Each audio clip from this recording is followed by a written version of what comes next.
नमस्कार दोस्तों। आपको मालूम है कि जो डीप स्टेट है उसने प्लान बनाया है कि मोदी जी की गवर्नमेंट को किसी भी तरीके से गिरवाना है। उन्होंने प्लान डी को शुरू कर लिया। ए बी सी सारे फेल हो गए। प्लान आर था, फेल हो गया। प्लान जितने भी बनाए उन्होंने, कोई भी नहीं चला। अब उन्होंने प्लान डी कर लिया है। ये प्लान डी क्या है, इसके ऊपर डिटेल में बात करेंगे। लेकिन प्लान इतना बड़ा है कि उन्होंने पाकिस्तान बांग्लादेश को एक्टिवेट कर दिया है, म्यांमार को एक्टिवेट कर दिया और लोग पकड़े जा रहे हैं हर रोज टनों के हिसाब से। अब ये टनों का हिसाब क्या है, प्लान डी क्या है, पाकिस्तान बांग्लादेश का लिंक क्या है, इन सब के ऊपर डिटेल में बात करेंगे उमेश जी के साथ। नेशनल सिक्योरिटी का मामला है, हमारे देश के फ्यूचर का मामला है, और इन चीजों को इतनी तेजी से किया जा रहा है आज की डेट में। बौखलाहट है ट्रंप के आने की, क्योंकि उन्हें लगता है डीप स्टेट को कि ट्रंप के आने के बाद उनके सारे के सारे प्लान वो फेल होने वाले हैं, और प्लान डी डोनाल्ड लू यहां पर आने वाले हैं, उसके साथ रिलेशन नहीं है। ये प्लान कुछ बड़ा है, और एंड तक अगर वीडियो लगाएंगे देखेंगे आपको कुछ ऐसी चौंकाने वाली बातें पता लगेंगी जिसके ऊपर हमारी मीडिया की चुप्पी है। इसलिए उमेश जी को बुलाया। आपको मालूम है इनकी नजर डीपली रहती है इनसाइड चीजों की, और हम एनालिसिस करते हैं बिल्कुल बेधड़क, और कोई भी जिसको बोलते हैं कि वो सेंसेशंस क्रिएट करने वाला हमारा काम नहीं है। It is to make everybody aware, क्योंकि हमें देश की चिंता है जैसे आपको है। उमेश जी, जय सिया राम। जय सिया राम। सर, ये प्लान डी हर रोज पकड़ा जा रहा है टनों के हिसाब से, इसके ऊपर बात करेंगे। लेकिन बांग्लादेश पाकिस्तान का जो रिलेशन है उसके ऊपर बहुत डीप एनालिसिस मुझे आपके साथ करनी है। पहले आते हैं प्लान डी, जो डीप स्टेट ने एक्टिवेट किया, क्यों किया और इसका मकसद क्या है। सर, अभी थोड़े दिन पहले एक न्यूज आई थी कि म्यांमार से अंडमान की तरफ एक जहाज जा रहा था। उस जहाज में 6,000 किलो की मैथ पाई गई, और ये मैथ भारत की तरफ तमिलनाडु में लेके आने की बात चल रही। सर, उसकी वैल्यू है 36,000 करोड़ की वैल्यू है। और ये ड्रग जो मैथ है, सिंथेटिक ड्रग है, इसको बनाया जा रहा था म्यांमार में। और आगे जाके ये ड्रग तो यूएस की तरफ जाना था, जहां पे वैल्यू इसकी रहती 72,000 करोड़। तो सर, ये अब सोच लीजिए कितना बड़ा एक ड्रग, जो ड्रग नेटवर्क के थ्रू जिस तरह ड्रग्स भेजा जा रहा था ट्रांजिट में, उसको भारतीय नेवी ने पकड़ा था अंडमान में। और ये इतना बड़ा जो कंसाइनमेंट है, इसके पीछे आपको ये बिल्कुल ही नहीं हो सकता कि इसके अंदर सिर्फ म्यांमार के रेबल्स इन्वॉल्व हो। इसमें सच में मुझे लगता है कि चाइना पूरा इन्वॉल्व है। सर, आपको ये ध्यान रखना पड़ेगा कि जनरली कंट्रीज किसी दूसरी कंट्रीज, नेबरिंग कंट्रीज में डायरेक्ट अटैक नहीं करती। तब वो क्या करती है, उस नेबरिंग कंट्री के दूसरी नेबरिंग कंट्री में वहां पे वो इंसर्जेंसी रेबल्स को तैयार करती है। उन इंसर्जेंसी रेबल्स को वो हथियार देती है। उसके बाद उनको संसाधन देती है, जैसे जो बोलते हैं ना, सीड कैपिटल फॉर टेररिज्म, वो देती है। फिर उनको बताती है कि आप दूसरे जैसे नारकोटिक्स है, ह्यूमन ट्रैफिकिंग है, वेपन्स है, इन सब के थ्रू आप कैसे अपने कैपिटल रेज कर सकते हो। तो म्यांमार में वही काम हो रहा है। और ये जो सिंथेटिक ड्रग बनाया गया है, जिसका नाम मेथ है, ये 6,000 किलो का बनाया गया है। सर, इतनी बड़ी क्वांटिटी में इंडिया में कभी भी पकड़ा नहीं गया था। इस साल आपको याद होगा, फरवरी में मुंद्रा पोर्ट के पास हमने 21,000 करोड़ के ट्रक पकड़े थे। वो थे मेरे ख्याल से 3,000 किलो थे, 3,300 किलो थे। तो ये तो उससे भी बड़ा है। सेकंड, एक और एक चीज है कि this is a synthetic drug. ये सिंथेटिक ड्रग आपको you can make it in a room which is like 200 और 150 मीटर ऑल्सो। और जो वो ड्रग पकड़ा गया था, दैट वाज नेचुरल ड्रग, जो आप बोल सकते हैं हीरोइन है, कोकेन है, वो सब है। ये ड्रग, सर, ये ड्रग बनता है लैब में। और इसका जो सबसे बड़ा जो मेन केमिकल है, फेंटेनिल, ये चाइना बनाता है। चाइना के ऊपर आपको मालूम होगा, थोड़े दिन पहले यूएस ने ट्रेड सैंक्शंस लगा, डोनाल्ड ट्रंप ने ट्रेड सैंक्शंस लगाने की बात की थी, मेक्सिको पे, कनाडा पे और चाइना पे। चाइना पे 10% बोला था, मेक्सिको और कनाडा से 25% बोला था। सर जो ये ड्रग्स हैं फेंटेनिल, ये लार्ज स्केल प्रोडक्शन होता है कनाडा में और मेक्सिको में। और कनाडा और मेक्सिको में ये ड्रग बनाने वाले हैं हमारे खालिस्तानी टेररिस्ट, जो आतंकवादी उधर जाके हमारे एम्बेसीज को डिफेस करते हैं, हमारे राजपूत को धमकी देते हैं। और ये एक बहुत बड़ा कार्टेल है जिसमें मेरे ख्याल से जगमीत सिंह और पन्नू दोनों इन्वॉल्व है, ठीक है। और चाइना पे 10% का तो इसके लिए बोला था कि ये जिसका जो मटेरियल है फेंटेनिल, इसकी जो फैक्ट्री है चाइना में बनती है। तो ये सब चाइना से बट ये जो ड्रग है चाइना से it goes down to Mexico and Canada, फिर यूएस में एंटर करता है। उसके अलावा सिंस जिसके कारण ये प्रॉफिटेबल बिजनेस है, तो म्यांमार में भी इसका प्रोडक्शन हो रहा है। ये है इंडस्ट्रियल स्केल पे, और इसका रॉ मटेरियल बिल्कुल चाइना ने प्रोवाइड किया है। इसका सीधा मतलब है सर कि आपको मालूम पड़ जाना चाहिए कि आज की डेट में China is actively involve in Myanmar, China is actively involve in Bangladesh, China is actively involve in our north east to actually hurt India. उनको मालूम है इंडिया का जो नॉर्थ ईस्ट है it is being connected to the chicken border, वो छोटा सा एक स्ट्रिप है। तो जितना ट्रबल उधर होगा इंडिया को उतना ही तकलीफ होगा। हमारे नॉर्दर्न बॉर्डर्स तो हमने सिक्योर कर लिया, हमारी आर्मी ने सिक्योर कर लिए। ये जो बॉर्डर है जो बांग्लादेश के पास है, it is a porous border, मतलब वहां पे फेंसिंग हुई नहीं है। और उसके अंदर मणिपुर में जो प्रॉब्लम आ रहा है, मिजोरम में जो प्रॉब्लम आ रहा है, आपने देखा होगा कि मिजोरम के सीएम ने बोला था कि हमें क्रिश्चियन स्टेट चाहिए। मणिपुर में प्रॉब्लम्स क्रिएट होते जा रहे हैं। इन सब का रीजन भी यही है सर, क्योंकि ये सब कनेक्टेड है ड्रग कार्टेल से। और जितने भी वहां पे जो पॉपुलेशन है, कुकी पॉपुलेशन, ये लोग इन्वॉल्व है इन दिस ये पॉपी कल्टीवेशन में इन्वॉल्व है। और पॉपी कल्टीवेशन में इन्वॉल्व होने के पास साथ इनको बहुत ज्यादा सपोर्ट है सीआईए का भी।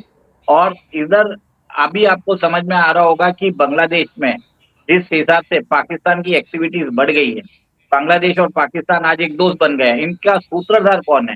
इनका सूत्रधार भी चाइना है।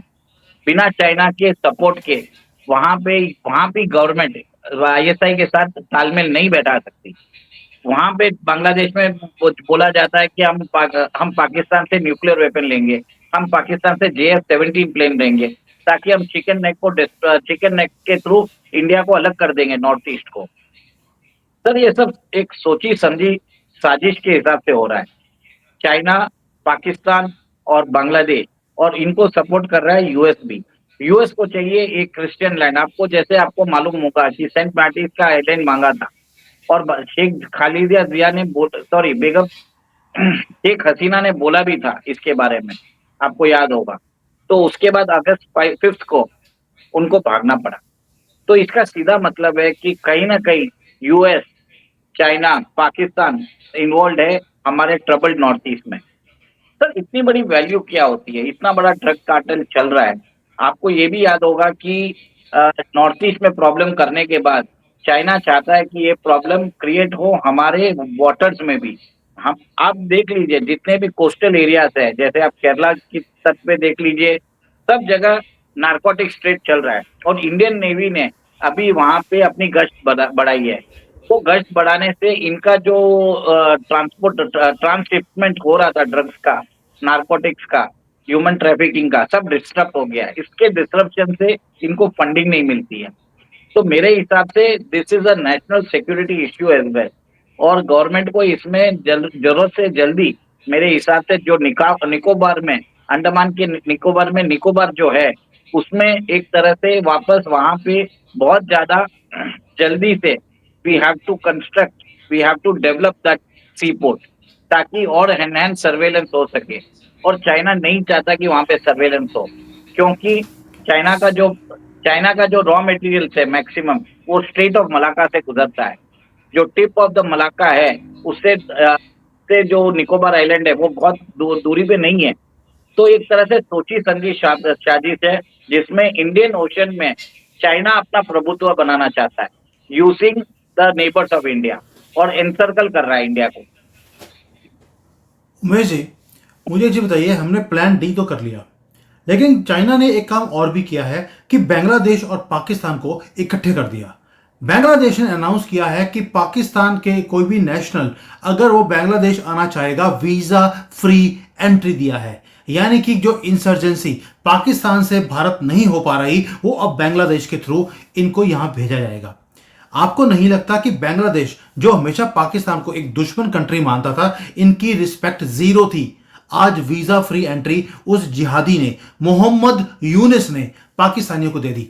क्या यह एक बहुत बड़ी साजिश नहीं है? प्लान डी के साथ साथ अब प्लान के भी शुरू हो गया है। सर, मैंने आपको पहले ही बोला था कि डीप स्टेट जब तक बाइडेन प्रेसिडेंसी रहेगी, वो आगे के 1 महीने भर में इतने प्रॉब्लम्स क्रिएट करके जाएगी ट्रम्प के लिए कि ट्रम्प की प्रेसिडेंसी आएगी तो उनको स्टार्टिंग के 2-3 महीने से वो सब जो इन्होंने जो 1 महीने में जो खेल खराब किया है उसको ठीक करने में लग जाएगा। तो ये सब काम तो हो ही रहा है सर। ट्रम्प ने तो ओपनली बोल दिया है कि बांग्लादेश में हिंदूज को आपको हिंदूज की प्रॉपर्टीज में रक्षा करना जरूरी है। और आज ही मेरे ख्याल से यूएस की एडमिनिस्ट्रेशन ने भी बोला है कि वहां पे 2 मॉन्क को जो आपने अरेस्ट किया है उनको आप फ्री एंड फेयर ट्रायल दीजिए।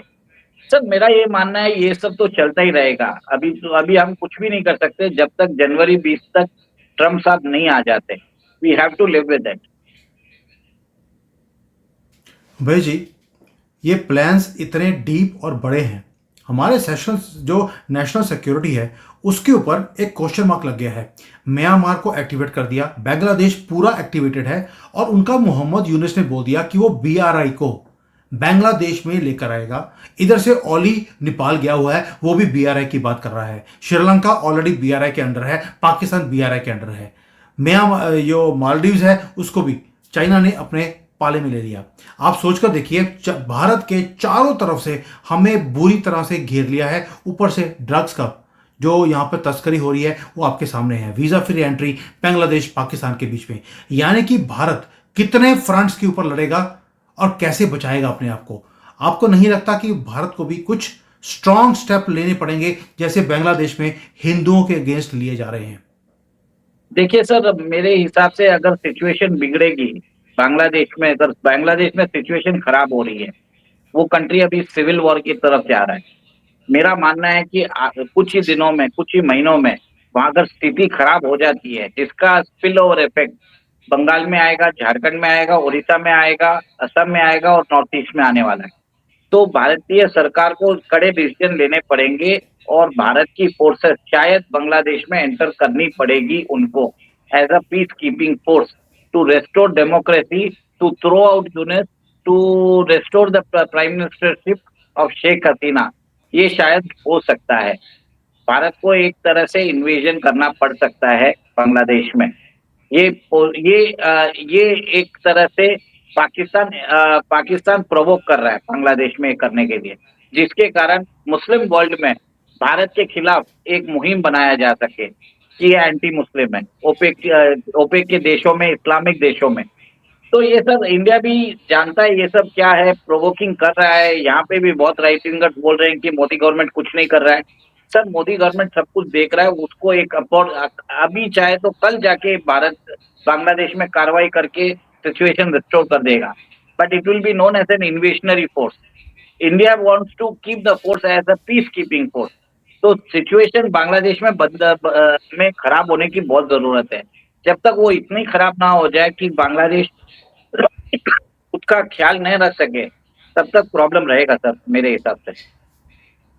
उमेश जी, 1971 में भी बांग्लादेश रोता हुआ हमारे पास आया था कि माई बाप हमें बचा लो, और फिर हमने जाकर वहाँ पर उनको बचाया भी था, उनको अलग किया भी था पाकिस्तान के गंदे शासन से। अभी बांग्लादेश में वैसे ही सिचुएशन है जैसे 71 में थे। वही रेप के चांसेस जो पहले पाकिस्तानी कर रहे थे, आज बांग्लादेशी कर रहे हैं। क्या भारत हमेशा उनकी वेट करेगा कि वो बोले कि हमें बचा लो? वो तो कभी बोलेंगे नहीं, क्योंकि लास्ट टाइम तो उन्होंने बोला था पाकिस्तान से बचाइए। अब उनके लोग क्या बोलेंगे? हमारे अपने लोगों से बचाइए। क्या भारत वहां पे घुसेगा? नहीं। लेकिन उसका स्पिल ओवर इफेक्ट जो भारत में हम देखते हैं कि ड्रग्स के through this association with Pakistan, ये सारा कुछ हमें डिस्टेबलाइज करने के लिए काम किया जा रहा है। क्या हम अक्टूबर 7 में जैसे इसराइल के ऊपर अटैक हुआ था उसकी वेट कर रहे हैं? देखिए सर, मैं अभी ये सिक्योरिटी मैटर से इसके ऊपर मैं ज़्यादा बोल नहीं पाऊँगा, क्योंकि मैटर अंडर कंसिडरेशन है ऑफ द गवर्नमेंट। तो I will go with the government view, जो अगर गवर्नमेंट को मालूम है कि वो क्या कर रहे हैं, भारत की सुरक्षा एजेंसी को मालूम है क्या हो रहा है, गवर्नमेंट में हमारे गृह मंत्रालय, हमारे प्राइम मिनिस्टर सब जानते हैं, वो अपॉर्चुनेट मोमेंट पे वो लोग कार्रवाई करेंगे। पर मुझे लगता है कि कार्रवाई होनी पक्की है बांग्लादेश में। इंडिया की पीस कीपिंग फोर्स जाएगी उधर डेमोक्रेसी रेस्टोर करने के लिए, लॉ एंड ऑर्डर रेस्टोर करने के लिए, ये कंफर्म होने वाला है। और आपको ये भी जान के हैरानी होगी, शुवेंदु अधिकारी जो बंगाल में बीजेपी के लीडर है, उन्होंने तो सीधा बोल दिया है कि बंगाल और बांग्लादेश के बीच में ट्रेड बंद कर दिया जाए।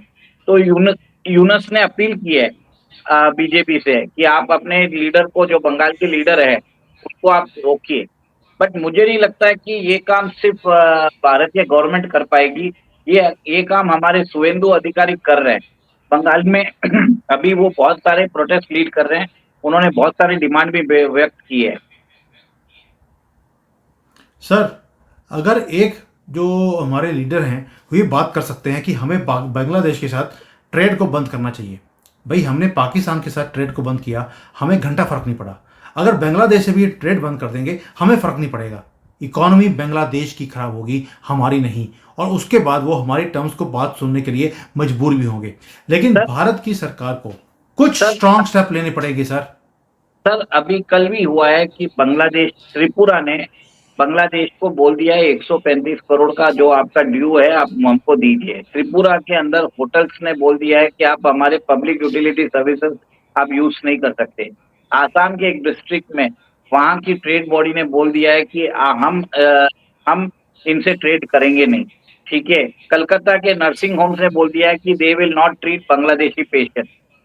तो सर एक तरह से रिएक्शनरी चीजें आ रही है, धीरे धीरे आ रही है।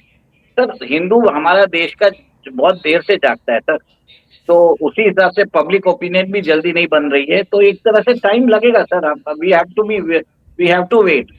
आपको गुस्सा आ रहा है, मेरे को गुस्सा आ रहा है, सुनिए सुनिए, ऐसा मतलब इसका ये मतलब नहीं है कि सारे हिंदुओं को गुस्सा आ रहा है, हमारे हिंदू सोए हुए भी है।